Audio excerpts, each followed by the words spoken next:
నజరేయుడైన యేసు నామమున మీ అందరికీ నా వందనాలు. మనమందరము కూడా ప్రతిదినము ప్రార్థిస్తూ ఉంటాం దేవుణ్ణి. అయితే ఈ దినాన దేవుడు మీతో ఏం మాట్లాడాలి అని అనుకుంటున్నాడంటే,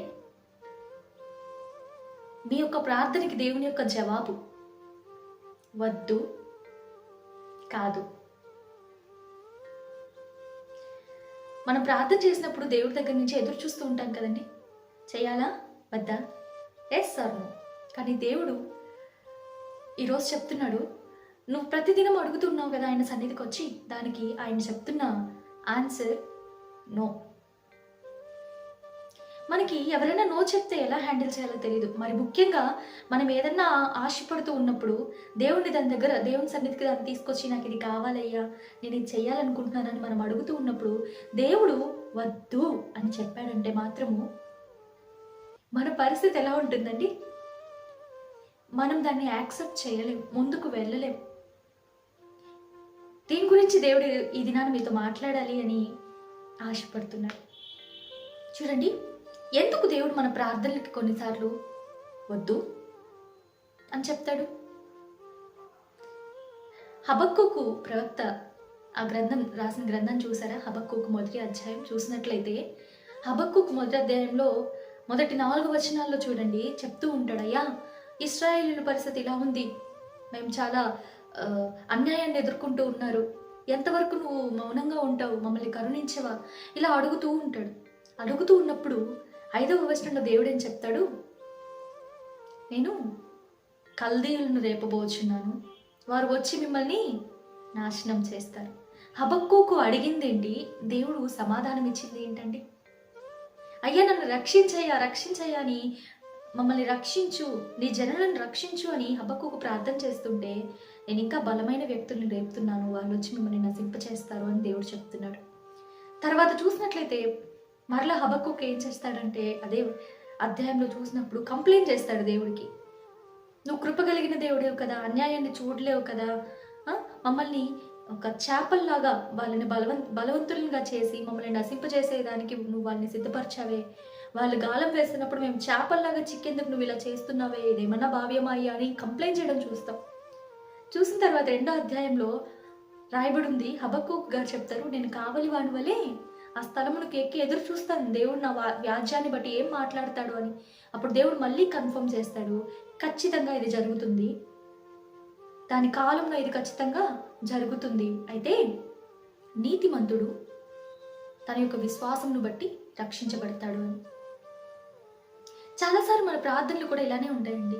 మనం ఒక విషయాన్ని గురించి అడుగుతూ ఉంటాం, అది మంచి విషయమే అయి ఉండొచ్చు, కానీ కొన్నిసార్లు దేవుడు ఏం చెప్తాడంటే వద్దు. అటువంటి సమయంలో మనం ఏం చేయాలి? లూకాసు వార్త 8వ అధ్యాయంలో 26వ వచనం నుంచి చూసినట్లయితే మీకు నేను ఒక ఉదాహరణగా చెప్పాలి అనుకుంటున్నానండి. గెరాసేనుల ప్రాంతానికి దేవుడు ఆయన శిష్యులు వెళ్ళినప్పుడు అక్కడ నేను ఒక మారు మొత్తం చదవండి, 3 రకాల ప్రార్థనలను మనం చూడగలుగుతాం. మొదటిగా ఆ సేనా దెయ్యములు పట్టిన ఆ వ్యక్తి దేవుణ్ణి ఎదుర్కొన్నప్పుడు ఆ దెయ్యములు దేవుణ్ణి ఏమని వేడుకుంటాయి? మొదటిగా ఏం చెప్తాయి? సర్వోన్నతుడైన దేవుని కుమారుడా, మాతో నీకేం పని?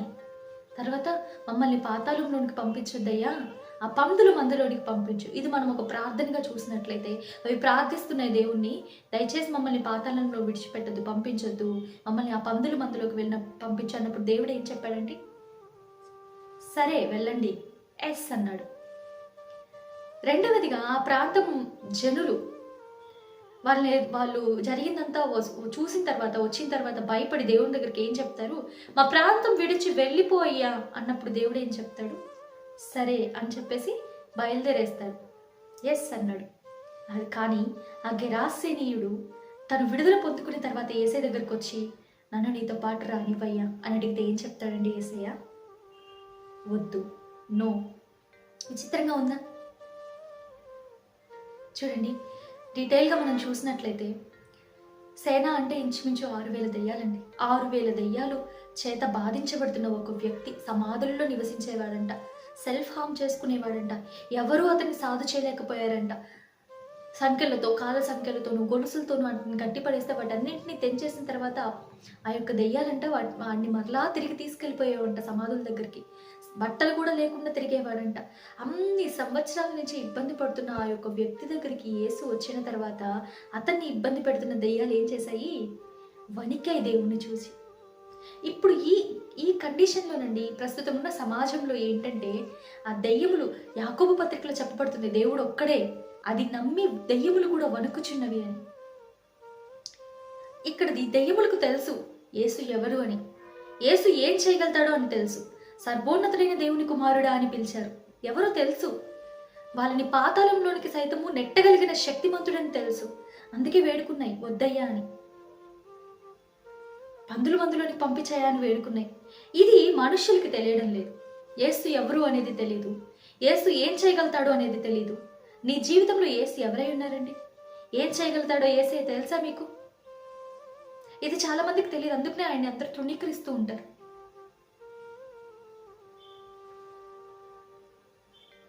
అయితే ఎప్పుడైతే ఆ పందుల మందులోనికి వెళ్ళినప్పుడు ఏమయ్యాయండి? ఆ పందులు ప్రపాతంలోనికి వెళ్ళి చనిపోయాయంట. ఇతను స్వస్థపరచబడ్డాడు, మంచి బట్టలు వేసుకున్నాడు, దేవుని పాదాల దగ్గర కూర్చొని ఉన్నాడు.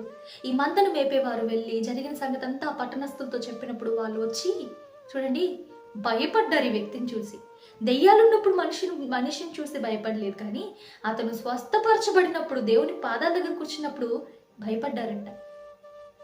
వీళ్ళ గురించి చూసినట్లయితే వీళ్ళు ఎటువంటి వారు? పందులుని వ్యాపారంగా కలిగిన వారు. పందులు పైకి చూస్తాయా అండి? కింద మాత్రమే చూడగలుగుతాయి. అసహ్యమైన జంతువులు కదా.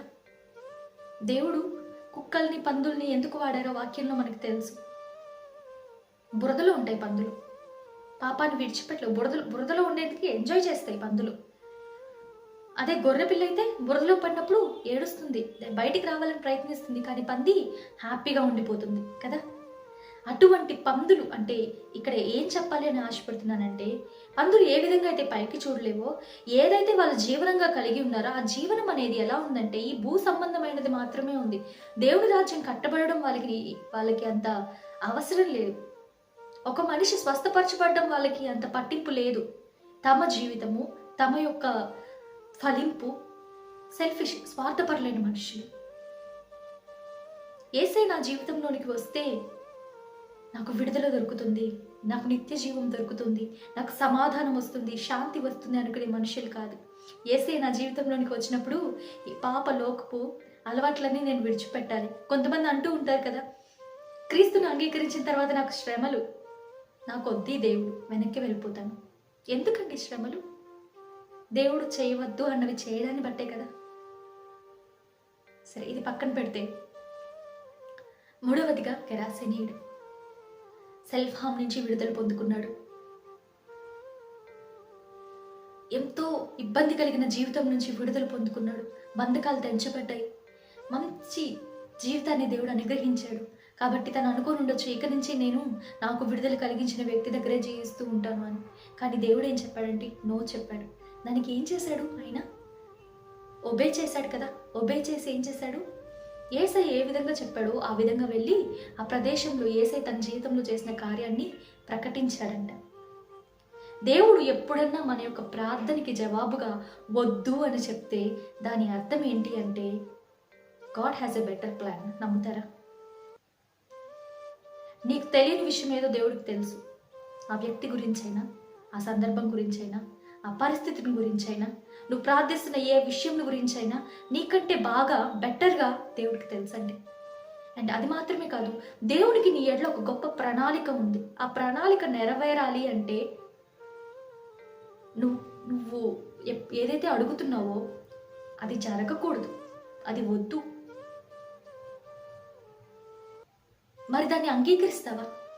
దేవుడు నా జీవితంలో ఇది వద్దు అన్నాడు, ఓకే, నమ్ముతావా? దేవుడికి నా ఎడల వేరే ప్రణాళిక ఉంది, గొప్ప ప్లాన్ ఉంది, అది నెరవేరాలి, కాబట్టి దేవుడు ఇది వద్దు అంటున్నాడు. సరే, దేవుడు పర్టికులర్గా కొంతమంది వ్యక్తులు మన జీవితంలోనికి వద్దు అంటాడండి. అలా అన్నప్పుడు మనం ఎప్పుడైతే దేవుని యొక్క ఆ యొక్క మాటకి విలువిచ్చి సరే దేవా వద్దు అంటామో మన జీవితము గొప్పగా ఉంటుంది.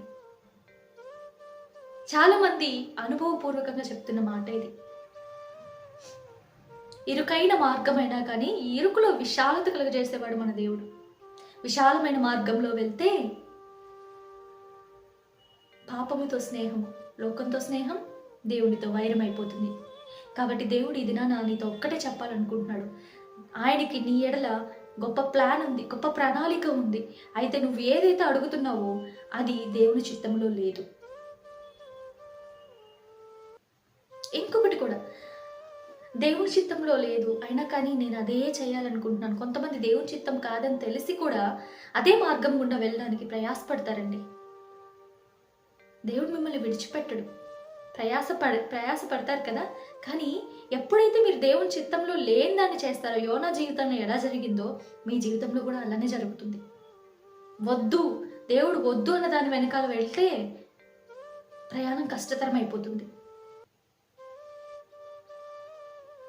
కాబట్టి దేవుడు ఈ దినాన మీతో మాట్లాడుతున్న ఈ మాటని అంగీకరించండి. దేవుని యొక్క నిర్ణయానికి లోబడండి. మీ జీవితాన్ని ఫలవంతంగా మార్చుకోండి. దేవుడి వాక్యాన్ని దీవించును గాక. Praise the lord.